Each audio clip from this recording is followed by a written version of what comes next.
Sekreti si të ndaloni dhimbje të dhëmbit gjatë natës. Dhe në momentet kur është e pamundur të shkosh te dentisti, ka disa mënyra natyrale për të lehtësuar këto dhimbje derisa të merrni trajtimin e specializuar. Nëse keni dhimbje të dhëmbit gjatë natës, mund të përdorni një nga këto metoda për të përmirësuar gjendjen tuaj. Uji me krip. Merrni një gotë me ujë dhe vendosni një lugë çaji krip në të. E bëni në formë gargare dhe kështu do të lehtësoni dhimbjet e dhëmbit. Gjithashtu, në ndihmë mund t'ju vi edhe ekstrakti i vaniljes. Vendosni një pambuk në një sasi të ekstraktit të vaniljes në dhëmbin ku keni dhimbje. Pas pak minutash dhimbja do të lehtësohet. Këto janë metoda të përkohshme që kërkojnë më pas një trajtim të specializuar nga mjeku juaj. Gjithashtu hudhra ka veti antibakteriale që ndihmojnë në zbutjen e dhimbjeve të dhëmbit.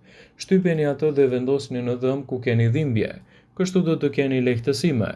Të nesërmen drejtohuni te dentisti për të marrë gjithashtu trajtimin e specializuar.